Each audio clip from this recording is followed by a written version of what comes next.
Assalamualaikum warahmatullahi wabarakatuh. Perkenalkan, nama saya Yudi Guntara. Saya merupakan salah satu dosen di program studi Pendidikan Fisika, Fakultas Keguruan dan Ilmu Pendidikan, Universitas Sultan Ageng Tirtayasa.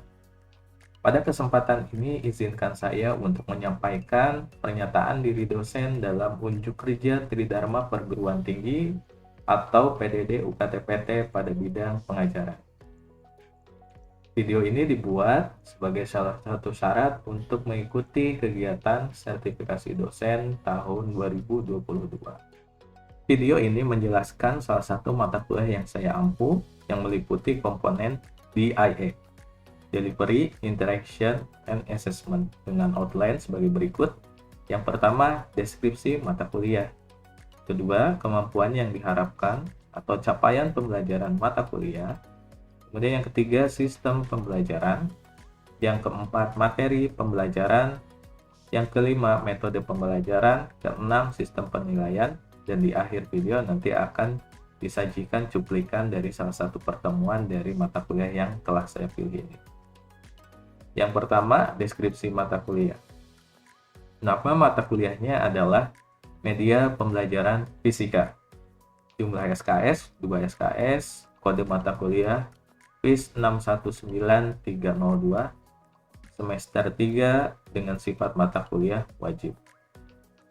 Mata kuliah ini merupakan salah satu mata kuliah keahlian yang berorientasi untuk membekali mahasiswa memperoleh wawasan dan keterampilan dalam menggunakan dan mengembangkan media pembelajaran fisika. Oleh karena itu, yang perlu digarisbawahi, mata kuliah ini sangat mengharapkan mahasiswa dapat menggunakan media pembelajaran yang sudah ada, kemudian mahasiswa dapat mengembangkan media pembelajaran fisika. Berikut adalah salah satu contoh yang telah dikembangkan oleh mahasiswa, yaitu berupa media pembelajaran berbasis TIK dan media pembelajaran berbasis lingkungan. Adapun yang kedua, yaitu berkaitan dengan kemampuan yang diharapkan atau capaian pembelajaran mata kuliah. Ada 5. Yang pertama yaitu mampu menjelaskan konsep dasar dan prinsip penggunaan media pembelajaran serta permasalahannya. Yang kemudian kedua adalah mampu mengembangkan media pembelajaran fisika berbasis lingkungan sesuai dengan standar. Yang ketiga, mampu mengkaji implikasi pengembangan media pembelajaran fisika berbasis lingkungan dengan tepat. Kemudian, mampu mengembangkan media pembelajaran fisika berbasis TIK sesuai dengan standar. Dan yang terakhir, mampu mengkaji implikasi pengembangan media pembelajaran fisika berbasis TIK dengan tepat. Adapun sub CPMK ada 10. Kemudian di sini juga sudah disajikan bagaimana pemetaan korelasi antara CPMK dengan sub CPMK-nya. Sehingga di sini sudah jelas terlihat bahwa setiap sub CPMK telah mewakili CPMK-nya.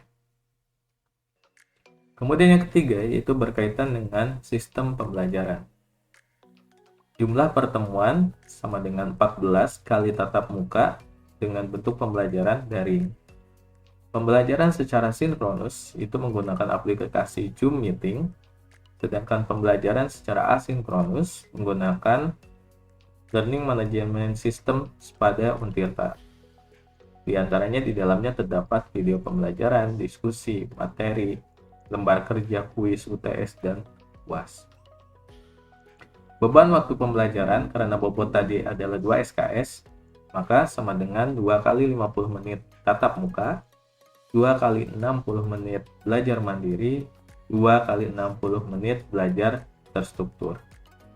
Ujian tengah semester atau UTS dilaksanakan pada pertemuan ke-8, kemudian ujian akhir semester atau UAS dilaksanakan pada pertemuan ke-16.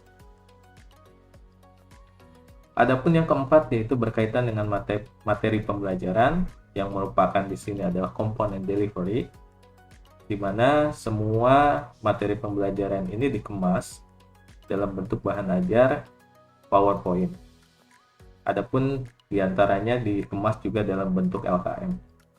Nah, materi pembelajaran selama satu semester itu terdiri dari 4 bab besar. Jadi yang pertama berkaitan dengan konsep media pembelajaran, di dalamnya memuat terminologi, kedudukan media dalam pembelajaran, dan landasan penggunaan media pembelajaran. Bab yang kedua berkaitan dengan implementasi media pembelajaran fisika, di mana di dalamnya memuat model-model integrasi media dalam pembelajaran fisika, pergeseran fungsi media, permasalahan implementasi media dalam pembelajaran fisika. Bab yang ketiga yaitu memuat media pembelajaran fisika berbasis lingkungan. Di antaranya, teori dan filosofi media pembelajaran fisika berbasis lingkungan, pemanfaatan lingkungan sekitar sebagai media pembelajaran fisika, metodologi pengembangan media real, blueprint, dan standar media pembelajaran real. Dan bab terakhir yaitu media pembelajaran fisika berbasis TIK, di mana di dalamnya memuat teori dan filosofi media pembelajaran fisika berbasis TIK, jenis-jenis paket aplikasi multimedia, objek dalam aplikasi animasi, dan simulasi dalam bentuk teks, grafik, maupun gambar, metodologi pengembangan media berbasis TIK, flowchart, dan standar media pembelajaran berbasis TIK. Adapun beberapa buku rujukan yang saya gunakan pada mata kuliah ini, yang pertama, karangan Nurdiansah tahun 2019 dengan judul Media Pembelajaran Inovatif. Kemudian yang kedua, karangan Munir tahun 2012 dengan judul Multimedia, Konsep dan Aplikasi dalam Pendidikan. Yang ketiga, Misra and Sharma tahun 2005 dengan judul Interactive Multimedia in Education and Training. Yang keempat adalah LSC and Trolling tahun 2001 dengan judul Multimedia for Learning, Method and Development 3rd Edition. Selain dari keempat buku rujukan ini, mahasiswa juga mencari artikel-artikel ilmiah terkait dengan media pembelajaran fisika terkini dan dari sumber yang kredibel. Yang kelima, berkaitan dengan metode pembelajaran, ingin mengungkap komponen interaction, bagaimana komunikasi bisa terjalin antara dosen dengan mahasiswa. Untuk menciptakan hal tersebut, maka dipilih beberapa metode pembelajaran disesuaikan dengan dimensi pengetahuan, keadaan atau kondisi dari mahasiswanya, dan sub CPMK yang ingin dicapai. Maka terpilihlah 5 metode pembelajaran ini. Yang pertama, ceramah atau kuliah. Berisikan pemaparan materi oleh dosen dengan menggunakan proyektor ataupun slide PowerPoint. Yang kedua, brainstorming. Berisi dosen memaparkan suatu masalah ataupun pertanyaan kepada mahasiswa dan mendapatkan respon berupa jawaban ataupun bentuk komentar. Yang ketiga, case method. Dosen membagi mahasiswa menjadi beberapa kelompok dan berdiskusi untuk memecahkan masalah tersebut. Yang keempat, presentasi. Mahasiswa melakukan presentasi di depan kelas dan mendapatkan feedback dari teman-temannya ataupun dari dosen. Yang kelima, proyek. Mahasiswa mengembangkan produk berdasarkan masalah yang telah dikaji.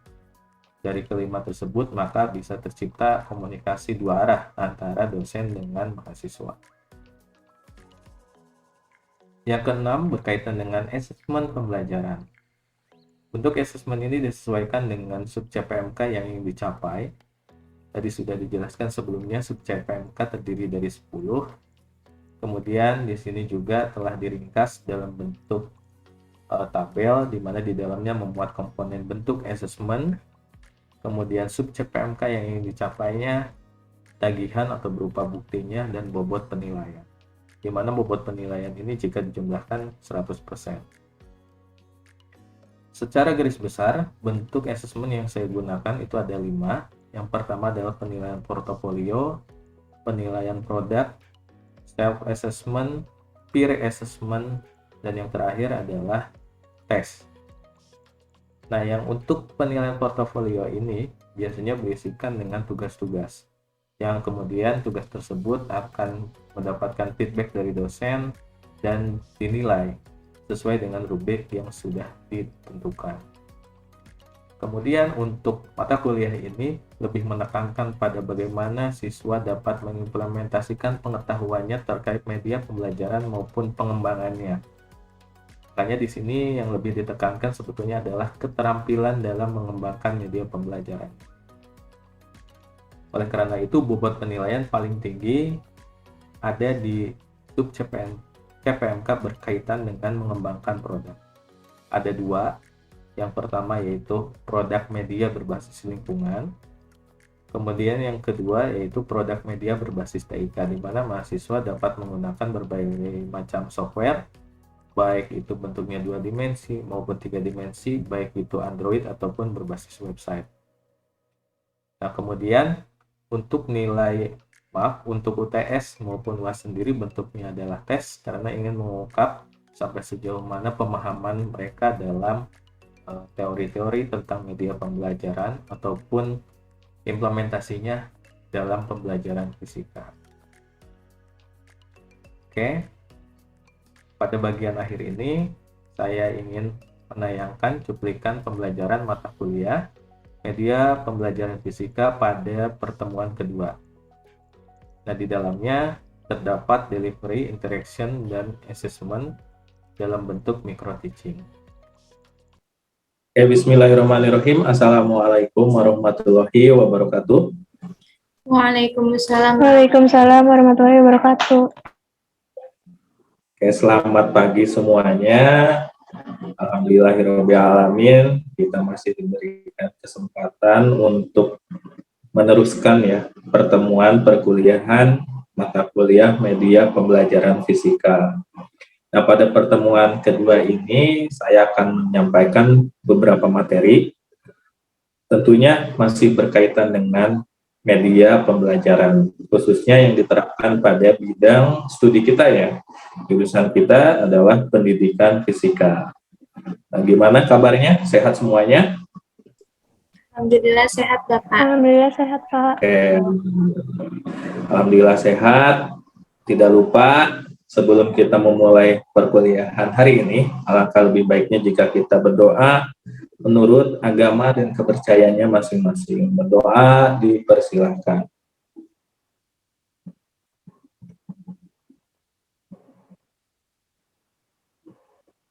Oke, berdoa dapat diakhiri.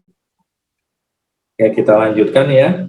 Jadi, untuk jangan lupa ya, untuk presensi silakan kalian isi, kodenya sudah saya share di chat, silakan tinggal kalian masukkan ke siapkan.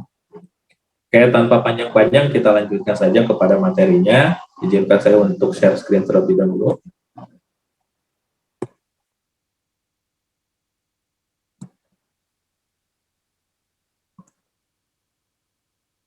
Oke, sudah muncul ya. Jadi di sini kita akan melakukan perkuliahan pertemuan kedua pada media pembelajaran fisika, menyambung materi yang sebelumnya. Oke, masih jumlah SKS-nya tetap 2 ya, semester 5. Apa saja sih yang akan kita pelajari pada perkuliahan atau pertemuan hari ini? Nah, ini diawali dengan innovation. Kenapa? Masalahnya untuk mata kuliah ini memang sangat diperlukan sekali inovasi-inovasi dari kita semuanya, terutama kalian ya sebagai mahasiswa yang mengambil mata kuliah ini. Apa yang akan kita pelajari? Jadi yang akan kita pelajari yang pertama itu adalah kalian diharapkan bisa menjelaskan model integrasi media pembelajaran. Kenapa? Masalahnya kenyataannya masih banyak guru yang tidak bisa mengintegrasikan media pembelajaran. Media pembelajaran fisika itu sebetulnya sudah banyak, cuma tidak tahu harus dipakai di sebelah mana gitu. Harus di kapan saya menggunakannya, bentuk yang seperti apa yang harus saya pilih. Nah, itu kadangkala menjadi trouble yang harus dihadapi oleh para guru di lapangan. Kemudian yang kedua, itu diharapkan kalian bisa menjelaskan pergeseran fungsi media pembelajaran. Karena fungsi media pembelajaran itu sekarang berubah. Apa perubahannya ya? Ini yang akan kita bahas. Nah, yang ketiga adalah kalian diharapkan bisa menganalisis permasalahan implementasi media dalam pembelajaran fisika. Karena yang pertama yang akan kita bahas itu adalah tentang model. Model TIP di sini ya, Technology Integration Planning. Nah, di sini tapi harus digarisbawahi ya. Model ini itu tidak sama dengan model pembelajaran. Jadi ini bukan model pembelajaran, tetapi model atau prosedur yang harus kita ikuti ketika kita ingin mengintegrasikan media pembelajaran ke dalam pembelajaran fisika. Jadi sebuah prosedur gitu. Makanya di sini sudah dijelaskan ya, TIP itu bukan model pengembangan, namun lebih ke arah model integrasi. Jadi bagaimana cara kita mengintegrasikan media pembelajaran ke dalam pembelajaran fisikanya.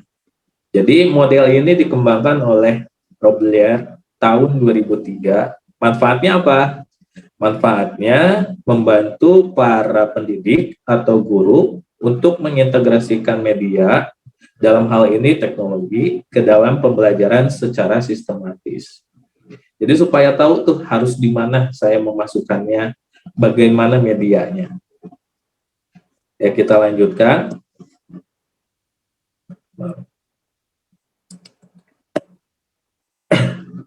Nah, tadi sudah saya jelaskan secara singkat bahwa model ini lebih ke arah prosedur yang harus kita tempuh.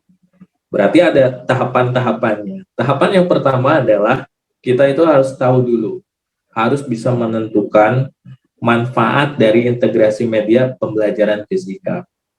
Jadi apa sih manfaat media itu ketika diintegrasikan ke dalam pembelajaran? Nah, supaya kita tahu manfaatnya, coba kita tanyakan dalam hati kita ya, dalam diri masing-masing. Mengapa sih saya harus menggunakan media pembelajaran fisika? Nah, itu harus dijawab oleh diri sendiri. Jadi ini untuk mengungkapkan bahwa tahapan pertama itu bahwa kita harus berpikir terlebih dahulu kenapa sih atau mengapa sih saya harus menggunakan media gitu. Jadi harus tahu dulu alasannya. Kalau sudah tahu alasannya, baru lanjut ke tahap kedua. Apa tahap keduanya? Oh maaf, sebelum ke tahap kedua, di sini ada penjelasan terlebih dahulu. What should I do dengan pertanyaan-pertanyaan tadi? Tadi kan masih pertanyaannya bentuk umum ya. Nah, di sini diperjelas lagi.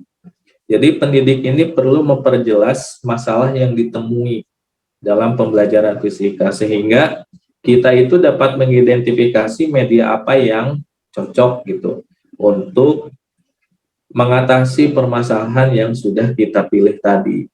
Karena tidak semua media, satu media itu cocok untuk semua masalah, tidak. Jadi harus disesuaikan sesuai dengan yang telah kita pelajari pada pertemuan sebelumnya tentang teori Edgar Dell ya, bahwa setiap media itu hanya cocok untuk beberapa hal saja, tidak bisa semuanya. Terus apa untuk mengungkapkan permasalahan tersebut, kita bisa mengambil pertanyaan berikut ini. Apa sih inti masalah sebenarnya yang harus diatasi dalam pembelajaran fisika? Apa media pembelajaran yang dipilih menawarkan solusi yang cukup? Jadi, misalkan gini, inti masalah sebenarnya yang harus diatasi dalam pembelajaran fisika bisa ke arah materinya. Materi ini sangat sulit. Nah, kira-kira dengan media yang sudah ada itu bisa menawarkan solusi terbaik nggak gitu? Misalkan dilihat dari sisi biayanya, penggunaannya, atau waktunya, itu kan harus jadi pertanyaan juga. Mungkin sekarang itu di internet dan lain sebagainya itu sudah banyak media pembelajaran fisika, tetapi kalau kita lihat dari sisi kecukupannya, keefektifannya belum tentu gitu loh. Karena mungkin ada something missing gitu. Ada beberapa hal yang hilang sehingga kita itu harus bisa memilah-milah atau bahkan memperbaiki media pembelajaran yang sudah ada gitu ya. Nah, ini tahapan pertama. Jadi tahapan pertama itu kita harus cari tahu inti masalahnya dulu nih dalam pembelajaran fisika. Ada indikasi nggak nih di pembelajaran fisika yang kita ampuh gitu kan. Setelah kita mendapatkan masalahnya, perlukah ada media? Kalau misalkan perlu, kira-kira yang seperti apa? Nah, itu harus jelas. Nah, kemudian tahap kedua, kita harus menentukan tujuan, ya, tujuan dan asesmen yang digunakan. Karena dalam pembelajaran itu di sekolah, terutama dalam jenjang SMA, kan tujuan atau target terakhirnya itu adalah tujuan pembelajaran yang sudah kita setting bisa terpenuhi, bisa tercapai dengan berdasarkan pada KIKD, kemudian indikator yang kita buat, gitu kan. Nah, makanya di sini harus disesuaikan nih tujuannya apa, asesmennya seperti apa. Makanya fokus pertanyaannya bagaimana cara untuk mengetahui apa yang telah kita dapatkan atau dipelajari siswa setelah menggunakan media tersebut. Jadi jangan sampai media itu hanya sebagai pemanis saja atau pelengkap saja. Misal kita sudah biasa mengajar di kelas, tetapi tanpa media pun sebetulnya anak-anak sudah paham. Terus tiba-tiba kita tambah dengan media. Jadi media itu hanya sebagai pemanis saja di sana. Tetapi kalau bisa, media itu adalah memang kebutuhan supaya ada fungsinya, fungsi realnya gitu. Nah, kebanyakan sekarang yang diterapkan itu adalah media itu bukanlah membantu, tapi malah mempersulit kadang-kadang. Nah, kemudian apa yang harus kita lakukan? Jadi di sini pendidik itu harus menentukan outcome-nya, ya, atau tujuannya dulu yang harus dikuasai oleh siswa dengan mengintegrasikan media pembelajaran. Sudah jelas. Kalau outcome-nya sudah jelas, berarti kita harus membuat penilaiannya atau asesmennya. Gimana sih cara saya untuk mengukur si outcome tadi? Nah, di sini ada hasil apa yang diharapkan setelah melakukan pembelajaran yang mengintegrasikan media. Kemudian, apa cara terbaik untuk mengukur outcome tersebut? Ini sebetulnya sudah kita pelajari ya sebelumnya. Kayak di sini, kedudukan media pembelajaran ada di sebelah mana sih sebetulnya? Ini kan menjadi pertanyaan besar juga nih. Jadi kan kita harus tahu dulu definisi dari pembelajaran secara luas. Jadi pembelajaran itu merupakan sistem yang terdiri dari berbagai komponen. Apa saja nih komponennya? Yang pertama itu ada tujuan jelas ya. Kemudian yang kedua ada sumber belajar, ada model atau strategi, yang keempat media, dan 5 evaluasi. Jadi di sini secara singkatnya, ketika kita menetapkan tujuan, kemudian menetapkan isi dan metode, kalau misalkan kita sudah tahu metode apa yang akan kita gunakan, nah otomatis di sana kita sudah bisa menentukan media apa yang sesuai, gitu ya. Karena dalam memilih media itu kita tidak bisa sembarangan, asal-asal memilih media. Sejatinya kalau misalkan kita kembali ke teorinya Edgar Dale itu, media yang paling bagus itu adalah media real. Karena informasi yang disampaikannya itu bisa terserap sekitar 90%.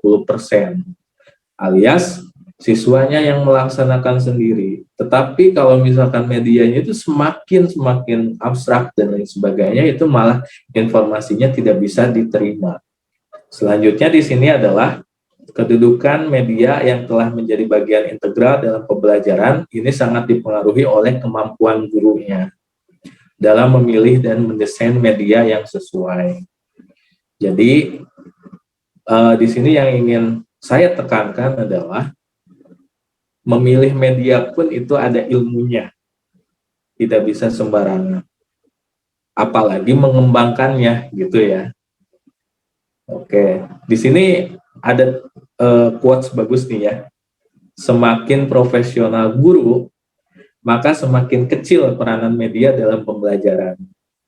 Karena biasanya kalau guru yang sudah hebat dalam menyampaikan materi itu, dengan obrolan saja itu bisa sampai gitu, tanpa harus menggunakan bantuan media apapun.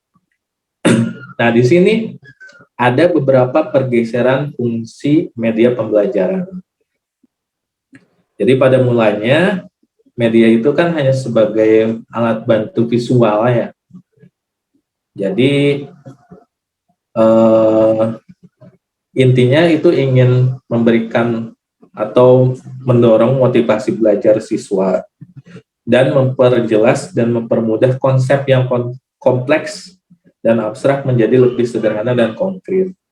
Tetapi kan kalau hanya sebatas visual saja itu agak masih kurang ya. Makanya di sini dengan demikian media dapat berfungsi untuk mempertinggi daya serap. Jadi kalau misalkan hanya sebatas omongan belaka itu kan retensinya lumayan tinggi nih. Anak itu belum tentu bisa menyerap semuanya. Mungkin masih dalam bentuk angan-angan dan sebagainya. Tetapi kalau dengan menggunakan media ini bisa kita mempertinggi daya serap si informasi yang ingin kita sampaikan. Gitu. Tadi buat masalah udah ditambahin ini kaidah kanan ya? Belum. Iya. Penentuan arah gaya Lorentz doang baru. Siswa kurang memahami cara menggunakan kaidah tangan kanan. Berarti bukan penentuan arah gaya Lorentz ya? Kaidah tangan kanan aja. Tambahin aja. Tambahin aja. Jadi kan kaidah tangan kanan tuh biar tahu misal arah arus kemana, arah medan magnetnya kemana, terus arah gayanya kemana. Nah, yang pengen ditekanin dari media pembelajaran ini itu ke arah gayanya gitu. Oke. Lanjut. Pembelajaran.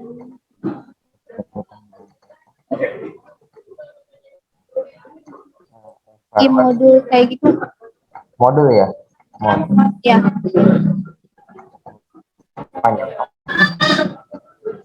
Dan evaluasi